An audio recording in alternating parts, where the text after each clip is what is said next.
Тансаг хэрэглээ гэдэг бол зүгээр нэг шошго биш. Харин өөрийгөө хүндэтгэл юм. Учир нь өөрийнхөө үн цэнийг мэддэг хүн хизээч хурамч зүйлээр өөрийгөө гойдог. Дэлхийн хамгийн баян хүмүүс ч дугаарлан зогсдог.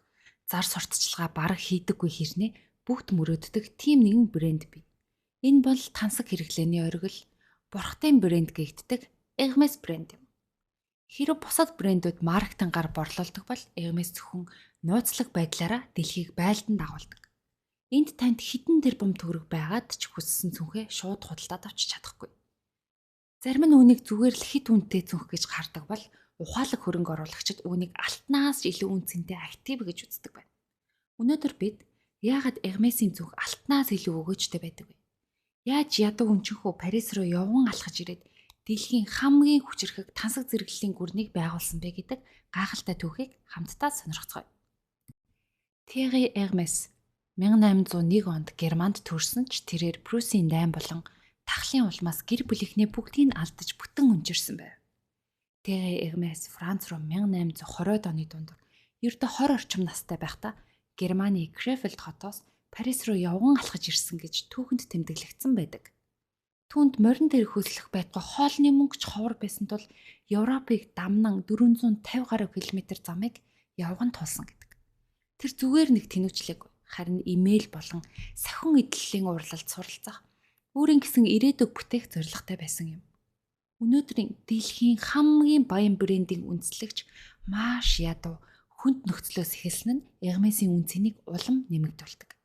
Тэрээр Парис руу алхаж ирэх маш олон жилийн турш маструудад шавьорж ур чадвараа төгс болгосны эцэст 1837 онд Парис хотод өөрийн морины тоног төхөөрөмж имэйлийн анхны урлагаа нээсэн түүхтэй. 1855 оны Парис хотод болсон дэлхийн үзэсгэлэн Hermes-ийн хувь заяаг шийдсэн юм. Thierry Hermes өөрийн бүтээсэн имэйл хазаараар анхны алтан медалаа хүртэж Европын бүх язгууртнуудын анхаарлыг татаж чадав. Түүний хийц бусдаас 3 гол зүйлээрээ ялгарч байлаа.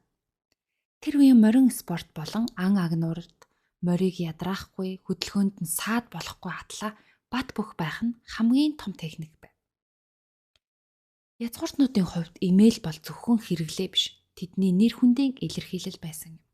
Hermes-ийн оёдол нь яг л уран зураг мэт маш нарийн, үнэхэрийн үзэмжтэй байсан. Өнөөдөр Birkin цүнхийг дэлхийн хамгийн үнэтэй болгож буй тэрхүү нууц нь имэйлийн оёдол нь юм. Thierry нэг утсаар биш, 2 зүгээр зөрүүлж ойдог байв. Хэрэв тулалдаан эсвэл ан агнуурын үед нэг хэсэг нь тасарсан ч бусад оёдол нь огт задардаггүй. Энэ нь тухайн үеийн хаад дайчдын хувьд морин дээрээсээ унахгүй байх амь насны баталгаа болдог байв. Түүний ур чадварыг дэлхийн хамгийн хүчирхэг хүмүүс үнэлж байлаа. Үүнд Францын эзэн хаан 3 дугаар Наполеон хаан, Оросын 2 дугаар Александр хаан зэрэг багтдаг байв. Түүний захиалсан тэрэгний тоноглолууд нь өнөөдрийнхөөр бол хамгийн дээд зэрэглэлийн Rolls-Royce эсвэл Bugatti гэсэн үг байв. Hermes-ийн лого дээрх морин тэрэг хүлээж буй хүн ямар утгатай байдаг вэ? Энэ нь Hermes танд хамгийн шилдэг тэрэг, тоног төхөөрөмжийг л өгч чадна. Харин түүнийг хэрхэн жолоодох нь таны хариуцлага гэсэн гүн ухааныг агуулдаг байна. Дасан цогц эсвэл мөх. Энэ бол Hermes-ийн түүхийн хамгийн чухал сургамжийн нэг юм. Бизнесийн ертөнцид хэтэрхий уламжлалт байх нь заримдаа дампууралд хүргэдэг бол Hermes уламжлалаа хадгалж үлдэхийн тулд хэрхэн уян хатан байж чадсныг дараах үе шатуудаар тайлбарлаж болно. 1900-аад оны эхээр Парис хотын гудамжинд морин тэрэгний оронд дуу чимээ ихтэй автомашин хэмээх төмөр хүлэг үзэгдэж эхлэхэд олон эмээлчид дампуурч эхлэв. Hermes-ийн түүхэнд алтан эргэлтийн цэг гэж нэрлэгддэг энэхүү шилжилтийг Thierry-гийн ач хүү Эмиль Морис Hermes гардан гүйцэтгсэн юм. Тэрээр хүмүүс мориор биш машинаар аялахдаа ачаа тийшээ хийх, авсаархан атлаад чанартай цүнх хэрэгтэй болно гэдгийг хамгийн түрүүнд олж харсан бөгөөд зүгээр нэг цүнх хийж эхлэегүй. Харин тэд аяллалын соёлыг зарж эхэлсэн байна. Үүдэггүй. Энэ бол морины имэйл хийх зориулттай анхны том цүнх байсан ба тэд үүнийг жолооч нарт зориулсан аяллалын цүнх болгон өөрчилсөн байна. Энэ загвар нь хожим Birkin болон Kelly цүнхний суурь дизайн болсон юм. Мөн Эмиль Морис Америкт зочилж явахдаа Henry Ford-ийн үйлдвэртэй танилцаж нэгэн сонирхолтой зүйлийг анзаарчээ. Тэр нь машины дээврийг бэхлэхэд ашигладаг байсан цахилгаан товч байлаа. Бидний хэлж заншсанаар цахилгаан юм. Тэрээр энэ технологиг Францад ашиглах онцгой эрхийг авч ирээд хамгийн анхны цахилгаантай сахин хүртгийг бүтээсэн байна. Улмаар цүнхнүүдтэй энэ цахилгааныг ашиглаж эхэлсэн нь тухайн үедээ маш том технологийн дэвшил тренд болсон юм. Үүнийг хүмүүс Hermès-ийн бэхэлгээ гэж нэрлэдэг байв. Сонирхолтой нь Францад хамгийн анхны цахилгаан товчийг Hermès инхүү нэвтрүүлж ижээ. The Orange Box-ын талаарх сонирхолтой баримт. Hermès-ийн Alert Orange өнгө нь маркетингийн сонголт биш, харин дасан зохицох эсвэл мөх зарчмын үр дүн байсан байна. Дэлхийн 2 дугаар дайны үед Hermès-ийн ашигладаг байсан цөсгий буюу крем өнгөтэй хайрцаг тэр үед олдгоо болжээ. Тэгээ цорын ганц үлдсэн хинж тоодоггүй өнгө нь тэрхүү хурц оранж өнгө байв. Тэд аргагүй ихэнд үүнийг ашиглаж эхэлсэн нь өнөөдрийн дэлхийн хамгийн үнэтэй танигдсан брэнд өнгө болсон юм. Hermès-ийн түүх бидэнд нэг л зүйлийг маш сайн зааж өгдөг. Таны бүтээгдэхүүн юу байх нь хамаагүй. Тэрэнд имэйл үү, цүнх үү, хувцас уу. Ганцхан таны ур чадвар л түн дээр үлдэх ёстой. Бүтээгдэхүүн өөрчлөгдөж болно. Харин чанарын стандарт өөрчлөгдөх ёсгүй гэж хэлдэг байна. Hermès-ийн материалыг сонгох процесс бол зүгээр нэг худалдан авалт биш. Харин маш нарийн төлөвлөгөөд бараг л шинжлэх ухааны төвшний ажил байдаг. Hermès дэлхийн хамгийн шилдэг арьс ширний үйлдвэрүүдийг бусдад алдахгүй тулд шууд худалдаж авдаг. Жишээ нь тэд Францын Alert, Tannery, Danone болон Матерны арьсаар мэргэжсэн үйлдвэрүүдийг өөр юм болгосон байна. Ингэснээр тэд Louis Vuitton эсвэл Gucci зэрэг өрсөлдөгчдөөсөө илүү хамгийн шилдэг арьсыг төрүүлж сонгох эрхтэй болдог. Hermès-ийн арьсны шалгуур нь маш хатуу. Үхэр амьд байхдаа хашаа мөргөх, шавжинд хазуулах зэрэгээс үүссэн өчүүхэн төдий сорвтой арьсыг Hermès шууд гологдолд тооцдог. Тэдэнд арьсаа нийлүүлдэг фермүүд малынхаа хоол тэжээл, орчин нөхцөлд бүр онцгойгоор анхаардаг байна. Учир нь стрессгүй малын арьс илүү зөөлөн, жигд байдаг туршина. Нийт ирсэн дээд зэрэглэлийн арьсны ердөө 10-аас 15%-ийг нь л Birkin эсвэл Kelly цүнх болоход тэнцдэг байна. Үлдсэн арьсыг нь бусад тансаг зэрэглэлийн брэндүүд дуртай худалдаж авдаг гэсэн яриач байдаг. Ховор материалуудын нэг болох матрын арьсан цүнхнүүд нь маш үнэтэй. Тэд матрын арьсан дээрх хайрсны тэгш хэмээг гараар нэг бүрчлэн шалгадаг байна. Хэрвээ зүүн талын хайрс нь баруун талынхаа хайрстайгаа яг таарахгүй бол тэр арьсыг ашигладаг. Hermès арьсыг химийн бодисоор бус харин байгалийн оникс чулуугаар гараар үрж гялалцуулдаг байна. Энэ нь арьсыг цаг хугацааны явцад хаагарч хуучрахаас хамгаалдаг технологи юм байна. Та Hermès-ийн дэлгүүрт ороод арьсан хэдлэлийг нь үнэрлээд үзээрэй. Тэнд ямар ч химийн бодог цавны үнэр байдаггүй. Зөвхөн маш цэвэр, өндөр чанартай арьсны байгалийн үнэр л үнэрддэг. Энэ бол жинхэнэ чанарын баталгаа юм. Hermès-ийн маструудыг бэлтгэх процесс бол зүгээр нэгэн сургалт биш. Энэ бол урлалын сахил хүртэх зан үйл мэт маш нарийн процесс болдог. Hermès өөрийн гэсэн аль бие усны сургалтын төвтэй. Тэр нь École Hermès de Savoir-faire. Эсэлтэндээ жил бүр маш цөөхөн хүн шалгаруулж авдаг ба тэдэнд зөвхөн оёхыг биш, арьсны бүтэц, амьтны анатом, багаж хэрэгслээ өөрөө эрлэж арчилахыг хүртэл заадаг байна. Анхан шат буюу эхний 2 жилд тэд зөвхөн жижиг эдлэл болох түлхүүрийн оосор, төрөвчин дээр дадлага хийдэг байна. Alert, Birkin эсвэл Kelly цүнхэнд гар хүрэх эрхийг маш олон жилийн дараа л олж авдаг байна. Нэг хүн, нэг цүнхт зарчим. Энэ бол Hermès-ийн хамгийн гол ялгарл. Бусад брэндүүд ингээд дамжилгаар буюу нэг нь зүсэж, нэг нь ойж, нэг нь цавуудан ажилдаг бол Hermès-ийн мастер нь нэг цүнхийг эхнээс нь дуустал нь бүх ажлыг өөрөө хийдэг байна. Цүнх бүр дээр тухайн мастрын хувийн код, үйлдвэрлэсэн он, урлангийн тэмдэг байдаг. Харин хэрвээ таны цүнх 10 жилийн дараа юм уу эсвэл 20 жилийн дараа урагдвал Hermès түүнийг яг тэр цүнхийг анх ойсон мастерт нь буцааж өгч засуулдаг системтэй юм байна. Мастер бүр өөрийн гэсэн хувийн багаж хэрэгсэлтэй байдаг ба тэдгээр багажнууд нь тухайн хүний ингээ гарын хөдөлгөөн даралтанд дасаж биеийнх нь үргэлжлэл болсон байдаг гинэ.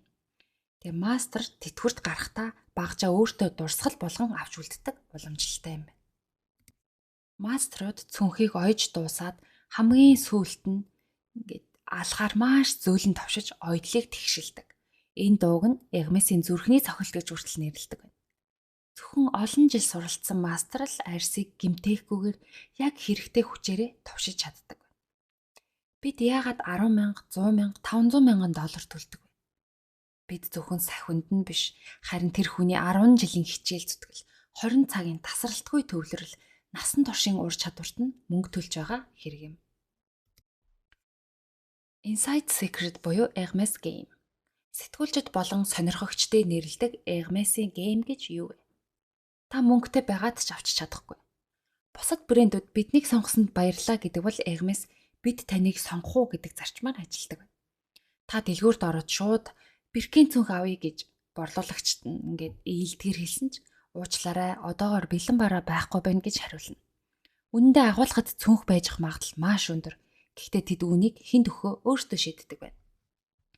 Борлуулагчтай үерхэх. Энэ Hermès-ийн борлуулагч бол таны хамгийн сайн найз байх ёстой юм. Нэг хүнтэйгээ зөвхөн нэг хүнтэйгээ харилцах. Дэлгүүрт орох болгондоо өөр хүнээс юм авах хэрэггүй. Зөвхөн нэг борлуулагч дээрээ очиж нэрээ цээжлүүлж түүнтэй гэр бүл сонирхлынхаа талаар ярилцах хэрэгтэйгээс гадна тэнд өөрийн гэсэн профайлаа үүсгэх нь маш чухал. Таны худалдан авалтын түүх системд байнга бүртгэгддэг. Та альчуур, гутал, гэр ахуйн бараа, бүр нохооны хүзүүгч авах гэх мэтчлэн ингээд жижиг гэлтгүй худалдан авалтууд ингээд хийх тусам таны профайл зузаарч танд цүнх санал болгох магадлал нэмэгддэг байна. Ингэхдээ Birkin эсвэл Kelly цүнх авахын тулд тухайн цүнхний үнэтэй тэнцвүүц эсвэл түүнээс их хэмжээний мөнгөөр бусад барааг худалдан авсан байх хэрэгтэй гэж үздэг байна. Энэ тохиолдолд зөвхөн хамгийн хямд зүйлсийг аваад байх хэрэггүй. Тэдэнд таны Hermès-ийн амьдралын хэм маягт дуртай байгаа чинь чухал болохоос биш зөвхөн цүнхний төлөө улаарч байгаа чинь таалагддаг. Хэрвээ та тоглоомын дүрмийг сайн биелүүлэх юм бол нэг өдөр борлуулагч танд үзүүлэх нэг онцгой зүйл байна. Та надтай хамт явах уу гэж хэлнэ. Энэ бол таныг дэлгүүрийн арын тусгай өрөөлөө урьж байгаа хэрэг. Тэнд л нөгөө алдарт оранж харцгийг нээж танд зориулсан цүнхийг үзүүлнэ. Анхаарах зүйл нь юу вэ гэвэл танд санал болгож буй өнгө эсвэл арьсан таны яг хүссэн загвар биш байсан ч гэсэн үгүй гэж хэлэх нь эрсдэлтэй тооцогддог байна. Учир нь дараагийн боломж хизээ ирэх нь тодорхойгүй болдог. Hermès-ийн дэлгүүрт орохдоо хитрхи хичээсэн эсвэл хитрхи энгийн байх хэрэггүй. Hermès-ийн өөрийнх нь хуучин бүтээгдэхүүнийг жишээ нь альчуур, тэлээ, гутал, өмсөж эсвэл зөөсөн байх нь таныг брендийн үнэн хэрэглэгч гэдгийг илтгэж өгнө. Борлуулагчид таныг дамлан борлуулагч биш гэдэгт мөн итгэх ёстой. Хуурамч цүнх болон хуурамч бүтээгдэхүүнийг өмсөж зөөж битгий дэлгүүрт ороорой. Эдгээр бүгд мэддэг тул танд үйлчлэхээс зайлсхийх нь. За, Hermès бол мөнгөөр бүхнийг шийдэж болдог дэлхийд хүлээцтэй зан болон үнж байдлыг үнэлдэг цорын ганц газар юм. Тэд зөвхөн цүнх зардаггүй. Тэд танд өөрсдийнхөө түүхийн нэг хэсэг болох эрхийг зардаг. Ховор байдал. Hermès-ийн ховор байдал бол зүгээр нэг маркетингийн зал биш. Энэ бол тэдний бизнесийн оршин тогтнох үндэс буюу үн өсөх тусам эрэлт нэмэгддэг үзэгдлийг төгс ашигласан стратеги юм. Hermès жилд хэдэн ширхэг Birkin эсвэл Kelly байг үйлдвэрлэдэг талаарх тоогоо хизээж албан ёсоор зарлдаггүй. Гэхдээ шинжээчдийн тооцооллоор тэд эрэлтийг 100% гэж үзэх юм бол нийлүүлэлтийг үргэлж 60-аас 70% дээр барьдаг байна. Хэрвээ тэд үйлдвэрлэлээ нэмэгдүүлж хүссэн хүн болгонд ингээд цүнхээ зарж эхлэх юм бол Hermès нь тансаг брэнд байха болж Michael Kors эсвэл Coach зүгээр л энгийн хүн болгоны барьдаг брэнд болох аюултайг тэд маш сайн мэддэг. Би 2 жил хүлээлгийн жагсаалтанд зогсож авсан гэж хүмүүс ярьдаг тийм. Гэвч бодит байдал дээр Hermès-д албан ёсны ингээ хүлээлгийн жагсаалт гэж огт байдаггүй юм байна.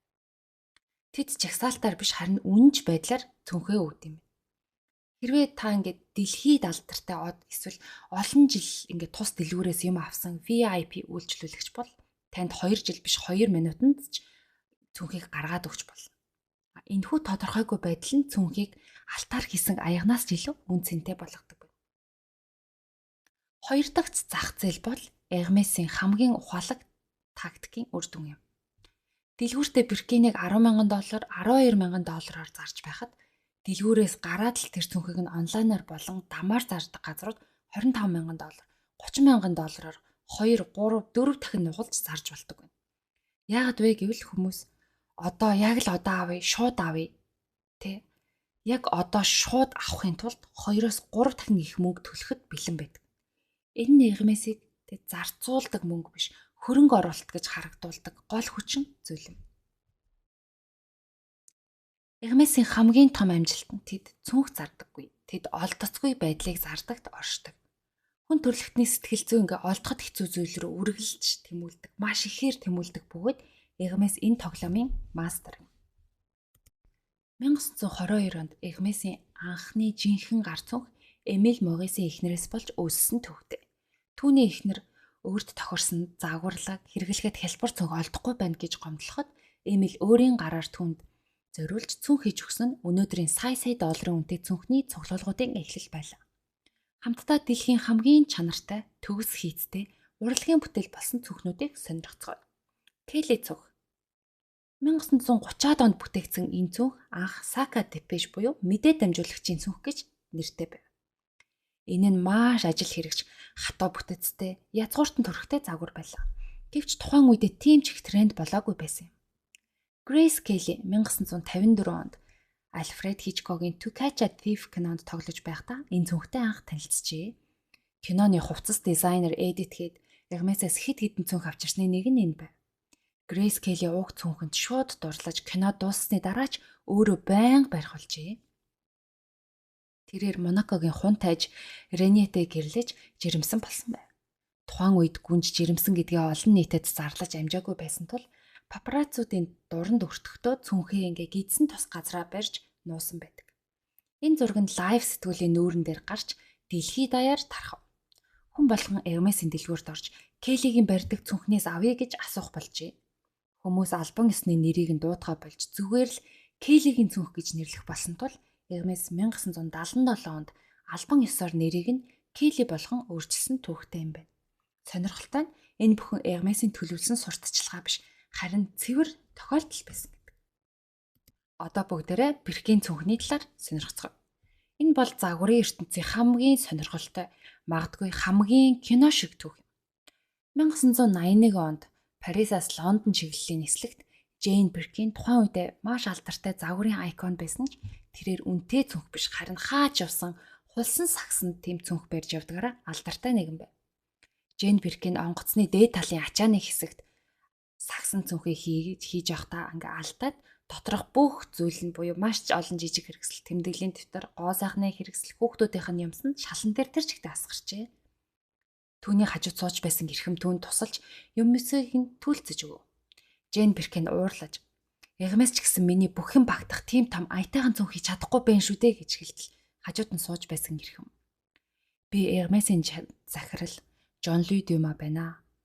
Та тэгвэл ямар цүнх хүсэж байгаа надад хэлэлтэй гэж хариулжээ. Нислэгийн үеэр тэдэнд зургийн цаас олдоогүй тул Дюма онгоцны суудлын арын халаасанд байдаг бүүлжилтийн уутыг гаргаж ирээд Джейн Биркиний хүссэн загварыг зурж эхлэв. Джейн Биркин энэ нь Келлигээс том, гэхдээ түүний нөхөр Серж Гэнсбургийн чемоданаас ингээд жижиг байх хэрэгтэй гэж тайлбарлаж өгсөн байна. Дюма тэрхүү уутны ард тал дээр Келлигийн загварыг илүү томруулж, ам нь үргэлж нээлттэй байж болдог, бариул нь гар дээр биш тохон дээр тогтдог загварыг зуржээ. Энэ явдлаас хойш 3 жилийн дараа буюу 1984 онд Эгмээсийн анхны загвар бэлэн болоод түүнийгээ Джейн Биркинд үзүүлж түүний нэрээр нэрлэх зөвшөөрөл хүсжээ. Сонирхолтой нь Джейн Биркин энэ цүнхний нэрний төлөө бэлэн мөнгө аваагүй байна. Харин Эгмээс жил бүр түүний нэрний өмнөөс тодорхой хэмжээний мөнгийг буюу жилд ойролцоогоор 30,000 паундыг түүний сонгосон буйны байгууллагууд руу шилжүүлдэг байсан байна. Аз тохиол зөвхөн зоригтой гэвэдэг гэдэг үг байдагтэй. Хэрв Джейн Биркин сагсаа унгаж гомдлоогүй бол хэрв Дюма тэр өдөр онгоцонд ингээ суудлаа солиулсан байсан бол дэлхийн хамгийн алдартай цүнх хизээж төрөхгүй байх бол. Тэгвэл Келли болон Биркийн цүнхний ялгааг нь юу вэ? Келли цүнх нь нэг бариултай, илүү албан ёсны, язгууртан загвартай, мөрний осортой ирдэг байна. Биркин бол 2 бариултай, илүү өдөр тутмын, чөлөөт, ам нь нээлттэй загвартай, осоргүй ирдэг юм байна. Энэ бол гол ялгаа юм байна. Одоо бүгдээрээ бусад алдартай бүтээгдэхүүнүүдийн талаар сонирхцгоё. Hermès-ийн гайхалтай бүтээлүүдийн нэг болох торгон альчуур буюу Carré. Францаар дөрвөлжин гэсэн утгатай. Энэ бол зүгээр нэгэн альчуур биш, хүний бие дээр амилдаг уран зургийн галерей юм. Нэг альчуурын зураг төслийг гаргахад яагаад 2 жил зарцуулдаг вэ? Hermès дэлхийн өнцөг булан бүрээс шилдэг зураачдаг Польшийн графикчдаас эхлээд Техасын ковбой зураач хүртэл урьж ажиллаулдаг байна. Зураач сэдвийн дагуу судалгаа хийж их загварыг гараар зурж дуусгахад л доор хаяж 6-аас 9 сар зарцуулдаг байна. Зургийг хэвлэх ингээд скрин бэлтгэх нь хамгийн хэцүү хэсгүүдийн нэг. Зураг дээрх өнгө бүрийг тусгаарлаж гараар сэлдэг. Хэрвээ зураг 30 өнгөтэй бол 30 өөр скрин бэлтэнэ гэсэн үг. Энэ процесс дангаараа 600-аас 1000 цаг үргэлжилдэг юм. Гараар хэвлэх нь өнгө бүрийг нэг нэгээр маш нарийн тооцоололтойгоор торгон дээр дарж хэвлэх процесс. Нэг өнгө хатсны дараа дараагийнх нь хэвлэгдэнэ. Тэдний хийсэнчлэн дунджаар 27 өнгө ордогч зарим нарийн загвар дээр 40 гаруй өнгө ашиглагдах нь бий. Нэг альчуурыг хийхэд 250 ширхэг торгоны эрвээхийн үүр буюу кокон ашигладаг. Энэ нь маш бат бөх атлаа ер бусын зөөлөн чанарыг бүртгүүлдэг байна. Сонирхолтой нь альчуурын ирэмгийг хизээж машинаар ойдоггүй. Мастерууд альчуурын ирэмгийг гараараа маш нарийн ойдог байна. Нэг альчуурын ирэмгийг ойход ойролцоогоор 45 минут зарцуулдаг. Та альчуурынхаа ирэмгийг харахад ойдол нь гадна талдаа биш, дотор талдаа нуугдсан байдгийг анзаарах болно. Энэ бол Hermès-ийн нэрийн хуудас юм. Hermès-ийн альчуурыг 25 секунд тутамд дэлхийн хаа нэгтээ хэн нэгэн худалдан авч байдаг. Хатан хаан, 2 дугаар Элизабет энэ альчуурт бүр үнэхээр дуртай байсан бөгөөд морь унахтаа үргэлж толгойдоо зангиддаг байв. Бүр Английн мөнгөн тэмдэгт дээрх түүний хөрөг дээр хүртэл тэрээр Hermès-ийн альчууртайгаа мөнгө хөрсөн байдаг. Энэ бол зүгээр нэг торго биш. Энэ бол хэдэн зуун цагийн нарийн ажиллагаа, зураачийн сэтгэл зүрх, Франц урлалын соёл юм. Тийм ч учраас хүмүүс үүнийг заримдаа ханандаа жаазлан үлгэж, үе дамжуулан өвлүүлдэг байх. Hermès-ийн түүхэнд цөнх альчуураас гадна H үсгээрээ дэлхийд дахин танигдсан брэндийнхээ нэр хүндийг тодорхойлдог өөр нэгэн маш алдартай бүтээгдэхүүн бол Constance цөнх болон огоон тавчиг юм. Гэхдээ хамгийн их борлуулалттай iconic статустай нь Constance цөнх билээ. Энэхүү цөнхийг Hermès-ийн түүхэнд хамгийн залуу, хамгийн ажил хэрэгч загвар гэж үздэг. 1967 онд брендийн дизайнер Катрин Шае энэ цүнхний загварыг гаргаж байхдаа би давхар ижээ. Тэрээр анхны загвар бэлэн болсон өдөр охиноо төрүүлсэн бөгөөд охиндоо Constance гэх нэр өгсөн тул уг цүнхийг охиныхын нэрээр нэрлсэн түүхтэй. Мөн Америкийн тэргүүн хатагтай байсан Jacqueline Kennedy энэ цүнхний хамгийн том шүтэн бишрэгч байв. Тэрээр хаач явсан энэ цүнхийг мөрөндөө тохож явдаг байсан нь Constance-ыг Kennedy-гийн цүнх мэт алдаршуулсан юм. Constance-ийн хамгийн гол онцлог нь цүнхний нүүрэн талд байрлах том металл H үсэг юм. Энэ бол Hermès-ийн логог хамгийн тодор харуулсан анхны загваруудын нэг байлаа. Энэхүү төгжийг хийхэд маш нарийн механик ажиллагаа ордог бөгөөд нээж хаахад гарах тов хийх чимээн хүртэл чанарын баталгаа болдог байна. Огоон тавчиг. Хэрэв та 100 тансаг зэрэглэлийн амралтын газруудаар явбал бараг эмэгтэй болгоны хөлд энэ тавчиг байгааг харна. 1997 онд дизайнер Pierre Hardin бүтээсэн маш энгийн атлаа хөлийн дээд хэсгийн H үсгийн хэлбэрээр бүрхдэг арьсан загварын гутал юм. Яагаад алдартай вэ гэвэл энэ маш эвтэйхэн, ямар ч хувцсан дээр зохицдог бөгөөд quiet luxury буюу чамин атлаа даруухан харагдах соёлыг төгс илэрхийлдэг. Өнөөдөр энэ нь дэлхийн хамгийн их фейк буюу хулбарлагддаг гутлын загваруудын нэг болжээ. Hermès-ийн нэгэн ухаалаг тактик бол Биркийн цүнх авахыг хүссэн үйлчлүүлэгчдтэй эхлээд Constance цүнх эсвэл огоон тавчиг санал болгож түүх үүсгэхийг шаарддаг доршно. Өөрөөр хэлбэл эдгээр бүтээгдэхүүнүүд нь таныг Биркиний хаалгаар алхаж ороход туслах гол түлхүүрүүд болдог байна. Алдарт бэлэгдэл болох Hermès-ийн H үсэг бол зүгээр нэг нэрний эхний үсэг биш. Энэ бол дэлхийн тансаг хэрэглээний хамгийн хүчирхэг бэлэгдлүүдийн нэг юм. Мэдээж хамгийн энгийн утга нь түүнийг үндэслэгч Thierry Hermès-ийн овгийг илэрхийлдэг. Гэвч Hermès-ийн хувьд H үсэг нь брендийн нэрнээс илүүтэйгээр арьс ширний мастер гэсэн баталгаа болдог. Хэрэв бүтээгдэхүүн дээр ээж тэмдэг байвал энэ тухайн зүйлийг хамгийн шилдэг мастер гараараа хийсэн гэдгийг дэлхийд дахинд дуугүйгээр тунхаглаж буй хэрэг юм. Quiet luxury буюу даруухан тасаглал. Hermes бусад брэндүүд шиг жишээ нь Louis Vuitton эсвэл Gucci шиг бүтээгдэхүүнээ бүхэлд нь логогоор бүрхдэггүй. Тэдний ээж үсэг нь ихэвчлэн бүтээгдэхүүний бүтцийн нэг хэсэг болж харагддаг. Жишээ нь өмнө хэлсэнчлэн Constance цүнхний түгжээ нь ээж хэлбэртэй. Огоон тавчигны дээд арьс нь ээж хэлбэртэй. Эсвэл ойр ээж цагны хүрээ нь ээж хэлбэртэй байдаг. Энэ нь би Hermes барьж байна гэж хашгирах биш, харин би чанарыг мэддэг гэдгийг маш боловсон чимээгүйгээр илэрхийлэх арга юм.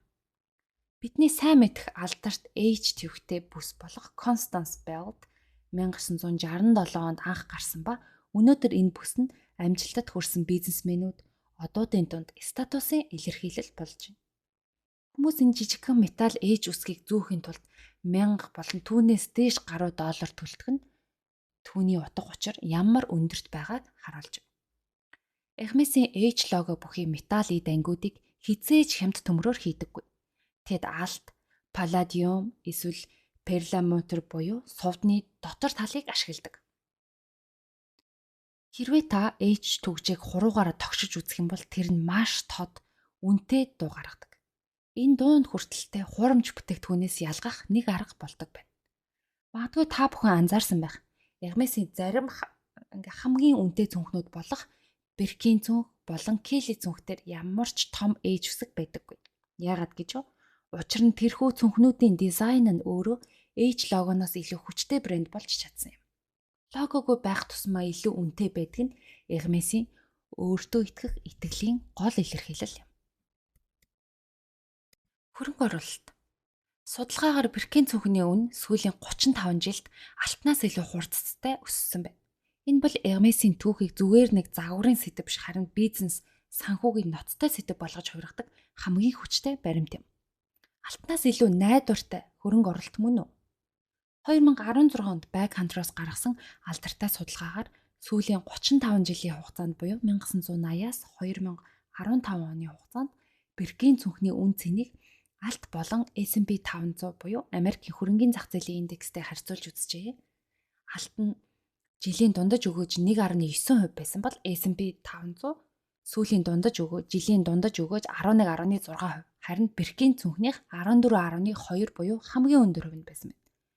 Хамгийн гайхалтай нь Birkin цүнхний энэ үн 35 жилийн хугацаанд нэг ч удаа буураагүй. Зөвхөн өссөн үзүүлэлттэй гарсан байна. Эдийн засаг хямарч алтны ханш унж байхад ч Birkin-ийн үн тогтвортой өссөөр байв. Тэгвэл яагаад ийм өндөр өгөөжтэй байдаг вэ? Яагаад гэвэл илэгдэл бага буюу Hermes-ийн ашигладаг арьс болон гар ажиллагаа нь цүнхийг 20-30 жил хэрэглэсэн ч хуучирсан биш, vintage буюу илүү үн цэнтэй харагдуулдаг. Дэлхийн хаанч байсан Hermes-ийн спа үйлчилгээнд оруулж анхны мэт болгон сэргийж болдог нь дахин борлуулах үнийг өндөр байлгадаг. Дэлгүүрээс нь авч чадахгүй байгаа хүмүүс second hand зах зээл дээрээс илүү өндөр үнээр авахд бэлэн байдаг. Himalaya Birkin цүнхний ертөнцийн Mona Lisa. Хөрөнгө оруулалтын оргил нь болсон Himalaya Birkin буюу цагаан матарны арьсаар хийгдсэн төвдийн Гималайн нурууны цас мэт харагддаг цүнх юм. 2017 онд Хонконгийн дуудлага худалдаагаар нэг ширхэг Himalaya Birkin цүнхийг $380,000 зарагдаж дэлхийн дээд амжилтыг тогтоож байсан байна. Харин одоогийн ханшаар зарим газар нь $650,000 зархаар тавигдсан байна. Энэ бол зүгээр нэг цүнх биш, харин хананд өглөхгүй гартаа барьж явдаг урлагийн бүтээлүүдийн нэг юм. Хөрөнгө оруулагчид alternative assets буюу уламжлалт бус хөрөнгө оруулалт хайхдаа Birkin цүнхийг сонгодог болсон байна. Учир нь хувьцаа дампуурж мөнгөний ханш унж болно. Харин Hermes-ийн чанарт итгэх хүмүүсийн итгэл нь хизээч нурдаггүй. Hermes-ийн бүтээгдэхүүнүүдийг авах хүмүүс байнгын очир дараалд зогсож байдаг байна. Тансаг зэрэглэлийн дайн. Hermes-ийн түүхэн дэх хамгийн эгзэгтэй бараг л бизнесийн триллер кино шиг хэсгийг тансаг зэрэглэлийн дайн гэж нэрлэдэг. 2010 онд дэлхийн хамгийн баян хүн бидний өмнөх видеонууд дээр дурдж байсан LVMH Group-ийн эзэн Bernard Arnault Hermes-ийг өөрийн болгохоор шийджээ. Тэрээр шууд худалдаж авах санал тавихын оронд санхүүгийн нарийн аргуудыг ашиглан зах зээл дээрээс Hermès-ийн хувьцааг нууцаар цуглуулж эхэлжээ. Нэг л өглөө Hermès-ийн гэр бүлийнхэн Bernard Arnault тэдний компани 17%-ыг хожим нь 23%-ыг аль хэдийн эзэмсчихсэн тэднийг залхихад бэлэн болсон байгааг мэдээд цочролд орсон байна. LVMH группийн эзэн Bernard Arnault загварын ертөнцид ноосонд цувтай чон гэж нэрлэдэг байна. Тэрээр Dior, Fendi, Louis Vuitton-ыг яг ийм замаар өөрийн болгож байв. Гэвч Hermès-ийн 50 гаруй өв залгамжлагчид буюу 6 дахь үеийнхэн нь бууж өгсөнгүй. Тэд Bernard-ын санал болгосон олон тэрбум долларыг үгүй гэж няцаасан байна. Тэд өөрсдийн хувьцааг нэгтгэж H51 хэмээх хаалттай холдинг компанийг байгуулав. Энэхүү гэрээгээр тэд ирэх 20 жилийн турш өөрсдийн хувьцаагаа гадны хүнд ялангуяа LVMH-д зарахгүй байх тангараг өргөсөн юм. Францын санхүүгийн зохицуулахаараа LVMH группийн хувьцааг нууцаар цуглуулж зах зээлийн дүрм зөрчсөн гэж үзэн өндөр дүнгээр торгожээ. Эцэст нь 2014 онд Bernard Arnault бууж өгч эзэмшиж байсан хувьцаагаа буцаан гаргаснаар Hermès бие даасан хിവэр үлдэж чадсан юм. Энэхүү тэмцэл Hermès-ийн үн цэнийг дэлхийд дахинд улам баттгсан юм. Учир нь тэд бид худалдагдахгүй гэдгээ дэлхийд даяар баталж чаджээ. Bernard Arnault дэлхийн бүх брендийг мөнгөөр худалдаж авч чадахч Hermès-ийн гэр бүлийн нэгдмэл байдлыг худалдаж авч чадаагүй. Энэ бол Hermès-ийг Louis Vuitton-оос ялгагдж буй хамгийн том зааг юм. Өнөөдөр бидний амьдарч буй ертөнцид бүх зүйл хэтэрхий хурдан өрнөж байна. Төхөөрөмжүүд жил бүр хуйжирч, трендүүд 7 хоног бүр солигдож, хямд бөгөөд хурдан гэсэн зарчим дэлхийг эзэлжээ. Гэвч энэ бүх шуурган дунд Hermès яг л 180 жилийн өмнөх шигэ тайван, тууштай зогсож байна. Тэд хурдыг биш хүлээцийг хэрхэмлдэг. Тэд машинаар биш гараар бүтээхийг илүүд үздэг. Тэд олонд таалагдахыг биш өөрсдийн стандартыг хамгаалахыг чухалчилдаг. Бидний ярилцсан энэ түүх бол зөвхөн тансаг цүнхний тухай биш юм. Энэ бол цаг хугацааны эсрэг зогсох чанар, гэр бүлийн үн цэн, ур чадварын тухай түүх юм. Магадгүй Hermès-ийн жинхэнэ үн цэн нь тэрхүү оранж хайрцаг дотор биш, харин хизээж хувиршгүй, тууштай занд нь оршдог болов. Hermès-ийн түүх бидэнд нэг л зүйлийг зааж байна. Хэрвээ та өөрийнхөө үн цэнийг бусдаас илүү мэддэг бол дэлхийн ертөнд таныг хүлээхэд бэлэн байдаг. Таныг хүлээлгэж, таныг хичээлгэж, таны үн цэнийг улам нэмэгдүүлдэг тэрхүү нууц бол ердөө л тууштай зан юм. Тансаг хэрэглээ гэдэг бол зүгээр нэг брендийн шошго биш. Энэ бол өөрийгөө хүндэтгэх хүндэтгэл, өөрийнхөө амьдралын стандартыг тунхаглаж буй хэрэг юм. Өөрийгөө жинхнээсээ хүндэтгдэг хүн хизээж дуураймал бүтээгдэхүүн хэрэглэдэггүй. Яагаад гэвэл дуураймал зүйл хэрэглэх нь бусдыг хуурах гэсэн оролдлого биш, харин өөрийгөө хуурч буй хэрэг юм. Бусад хүмүүс таны цөнх, хувцас, бусад эдлэлийг жинхэнэ гэж бодож болох ч та өөрөө энд бол хуурамч гэдгийг мэдэж байгаа цагтаа таны өөртөө итгэх итгэл хизээж бүрэн дүүрэн байж чадахгүй. Жинхэнэ үн цэн гэдэг бол хинч хараагүй байхад ч өөртөө үнэнч байхыг хэлнэ. Hermès-ийн мастер цүнхний дотор талыг хинт ч харагдахгүй ойдлыг хүртэл хамгийн дээд чанараар ойдогтой яг адилхан. Тиймээс тансаг зэрэглэлийн зүйл авч чадахгүй байлаач чанартай бөгөөд жинхэнэ зүйлийг сонгох нь өөрийгөө хүндэтгэж буй хамгийн том хэлбэр юм. Хуурамч ертөнцид жинхэнэ байх нь өөрөө хамгийн том тансаглал. Өөрийнхөө түүхийг, өөрийнхөө үн цэнийг Hermès шиг үргэлж жинхэнэ байлгаарай. Манай дугаарыг дуустал үзсэнд танд баярлалаа. Өөрийгөө хүндэтгдэг, чанарыг хэрхэмлдэг хүмүүст энэ бичлэг хүрээсэй гэж хүсэж байна. Таны хувьд насан туршдаа үн цэнээ алдахгүй ганц зүйл юу вэ? Сэтгэл хэсэгт үзэл бодлоо хуваалцаарай. Тэгээд хэрв танд энэхүү морин дэл дээрх эзэнт гүрний түүх таалагдсан бол лайктаарч манай сувгийг сабскрайб хийхээ мартаваа. Дараагийн дугаараар дэлхийн өөр нэгэн гайхамшигтай түүхийг хамтдаа сонирхцгаая. Түр баяртай.